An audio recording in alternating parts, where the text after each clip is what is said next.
अब खबरों में आगे बढ़ते हैं। औरंगजेब के नाम पर देश की सियासत एक बार फिर से गर्मा गई है और इस बार वजह बने हैं महाराष्ट्र में समाजवादी पार्टी के नेता अबू आजमी, जिन्होंने मुगल शासक औरंगजेब की शान में कसीदे पढ़ दिए हैं और जिसके बाद अब विरोध प्रदर्शन और तेज हो चुका है। आजम के खिलाफ सख्त कार्रवाई की मांग उठने लगी है। आपको बता दें, देर शाम शिवसेना के कार्यकर्ता तो पुलिस थाने तक जा पहुंचे और देशद्रोह का पर्चा दर्ज करने की तहरीर वहां पर दे डाली है। अबू आजमी का बयान जिस पर जबरदस्त बवाल आ चुका है। महाराष्ट्र में देशद्रोह का केस दर्ज करने की मांग भी अब उठने लगी है। आजमी के खिलाफ सड़कों पर शिवसेना के कार्यकर्ता उतरे और पुलिस थाने में जाकर तहरीर भी दी गई है।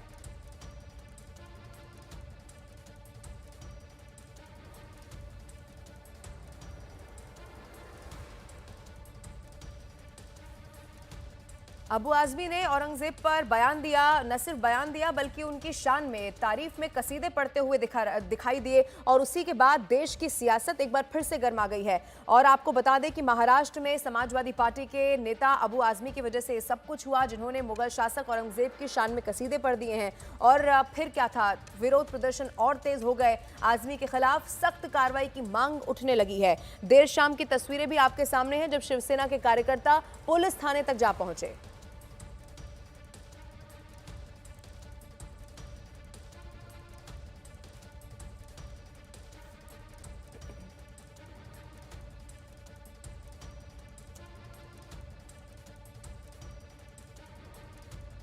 अबू आजमी के ऊपर देशद्रोह का गुना दाखिल करना चाहिए। यहाँ महाराष्ट्र में नहीं, पूरे हिंदुस्तान में रहने का उनको अधिकार नहीं है। जिस आदमी ने, जिस औरंगजेब ने हिंदुओं की सैकड़ों हजारों मंदिरें तोड़ महिलाओं पे अत्याचार किया, छत्रपति संभाजी महाराज पे क्रूर अत्याचार किया, वो देश के खिलाफ था। उसने अपना देश लूटा। उसका अगर भलामण उसके ऊपर स्तुति सुमन जो अबू आजमी कर रहे हैं तो ये हमको सहन होने वाला नहीं है। अब चलिए आपको अबू आजमी का वो बयान भी सुनवा देते हैं जिस पर ये सियासी घमासान मचा हुआ है। दरअसल आजमी ने बॉक्स ऑफिस पर जलवा बिखेर रही फिल्म छावा को लेकर सवाल था, जिस पर उन्होंने कहा कि इतिहास में औरंगजेब को बिल्कुल गलत दिखाया जा रहा है। आजमी के मुताबिक औरंगजेब मंदिर सिर्फ तोड़े नहीं बल्कि कई मंदिर बनवाए भी उन्होंने थे। आजमी ने कहा कि औरंगजेब क्रूर शासक नहीं था बल्कि एक अच्छा प्रशासक था। वो आगे कहते हैं कि औरंगजेब न्याय देने वाला राजा था और औरंगजेब के राज में ही भारत सोने की चिड़िया था। आजमी तो यहां तक कहते हैं कि औरंगजेब ने जो किया वो सही किया और औरंगजेब की जगह दूसरा राजा भी होता तो वही करता। सब गलत हिस्ट्री दिखाई जा रही है। औरंगजेब रहमतुल्लाह अलैह ने बहुत सारी मंदिरें बनवाई हैं और आप बनारस में जाकर देखेंगे, एक बच्ची, पंडित की बच्ची को जब उनका ही एक सिपाही सालार उसके साथ शादी करना चाहता था, उन्होंने उस सिपाही सालार को 2 हाथियों के बीच पैर बांध कर वो मार दिया और उन पंडितों ने उनके लिए एक मस्जिद बना के दिया वहाँ पर। क्या बात करते हैं, ये गलत हिस्ट्री। तो आप औरंगजेब क्रूर शासक नहीं? बिल्कुल नहीं, मैं बिल्कुल क्रूर शासक नहीं मानता। तो ये बयान दिया अबू आजमी ने और इसी बयान के बाद महाराष्ट्र के डिप्टी सीएम एकनाथ शिंदे ने आजमी को निशाने पर ले लिया है। उन्होंने मांग कर दी है कि समाजवादी पार्टी के नेता पर देशद्रोह का केस चलना चाहिए। शिंदे ने याद दिलाया कि कैसे औरंगजेब ने संभाजी महाराज को यातनाएं दी थी और ऐसे शख्स की तारीफ करना किसी पाप से कम नहीं है। छत्रपति संभाजी राजा ने धर्म परिवर्तन नहीं किया, हमारा देशाभिमान छोड़ा नहीं, राष्ट्रभक्ति छोड़ी नहीं, पूरे अपने प्राणों की आहुति दे दी, बलिदान किया।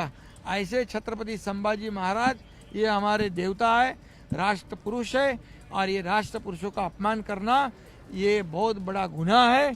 इसलिए उन्होंने तुरंत माफी मांगनी चाहिए, उनके ऊपर देशद्रोह का कलम लगाना चाहिए। सर, और इसी पर एक दूसरे के धुर विरोधी शिवसेना के दोनों गुट भी इस मसले पर एक सुर मिलाते हुए नजर आ रहे हैं। शिंदे और उद्धव गुट दोनों का लहजा बिल्कुल एक जैसा है। ठाकरे खेमे के आनंद दुबे ने तो यहां तक कह दिया कि औरंगजेब का महिमा मंडन करने वाले पाकिस्तान चले जाएं। अबू आजमी को इतिहास के पन्ने को पलटना चाहिए और पढ़ना चाहिए। ये वही औरंगजेब हैं जिन्होंने हजारों हिंदू मंदिर को तबाह किया, हिंदुओं के आस्था के साथ खिलवाड़ किया। यहाँ आप त्र्यंबकेश्वर मंदिर देखें या फिर काशी विश्वनाथ मंदिर के बाजू में जो छोटा मंदिर था, उन्होंने यहाँ तक कि उन्होंने कहा कि जगन्नाथ मंदिर को भी तबाह करें। रंगिया का जो लोग भी महिमा मंडित या जो स्तुति गान कर रहे हैं ना, वो पाकिस्तान चले जाएं, पाकिस्तान जाएं, वहीं रहें, वहीं खाएं। ये पाकिस्तानी भाषा बोलने की जरूरत नहीं हमारे देश में। और जो अगर ऐसा काम करता है वो देशद्रोही समान है, देश के साथ द्रोह करने जैसा है। तो ये औरंगिया और औरंगिया की जो औलादें घूम रही है ना हमारे भारत देश में और हमारे महाराष्ट्र राज्य में, इनको चिन्हित करके इनको वापस उनकी घर वापसी कर देनी चाहिए। तो अबू आजमी बुरी तरह से अपने बयान के बाद घिर गए, लेकिन सबसे बड़ी बात यह है कि इतने विवाद के बावजूद भी अबू आजमी अपने बयान पर कायम है। उन्होंने साफ तौर पर कह दिया है कि वो अपने बयान पर कायम रहेंगे, भले ही उन पर जो चाहे एक्शन हो जाए। समाजवादी पार्टी के नेता फिर से दलीलें दोहराते हुए दिखाई दिए और कहा कि औरंगजेब ने मंदिर और मस्जिद दोनों तोड़े हैं। डिप्टी सीएम शिंदे की तरफ से बयान को देशद्रोह बताने पर आजमी ने सवाल उठाए और ये कहा कि देश संविधान से चलेगा और सबको बोलने का हक है। औरंगजेब रहमतुल्लाह अलैह जो हैं उन्होंने मंदिर तोड़ी तो मस्जिद भी तोड़ी है उन्होंने। गोलकुंडा की मस्जिद की जो ताना राजा थे तानाशाह, क्या नाम था उसका, उसकी मस्जिद तोड़ा उन्होंने, वहाँ पे मंदिर भी तोड़ा। अगर तो क्या वजह है उसके पता लगाना चाहिए। लेकिन अगर वो हिंदू के खिलाफ होते तो 34% हिंदू उनके साथ नहीं रहते और उनका सिपह सालार हिंदू नहीं रहता। मेरा कहना है कि इसको हिंदू मुस्लिम एंगल से नहीं देखना चाहिए। और ये सच है कि उनके राज में भारतवर्ष सोने की चिड़िया था। भारत की सत्ता के अहंकार में हर बात नहीं बोलना चाहिए। देश जो है ना संविधान से चलेगा, सबको बोलने का हक है। मैं किसी हिंदू भाई के खिलाफ बोलूं तो मुझे आप कहिए। मैं तो कह रहा हूं कि वो हिंदुओं के साथ ही थे।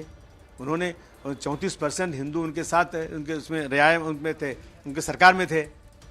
तो इस तरह की बातें, सच्चाई सुनने की क्या तकलीफ है। और उसी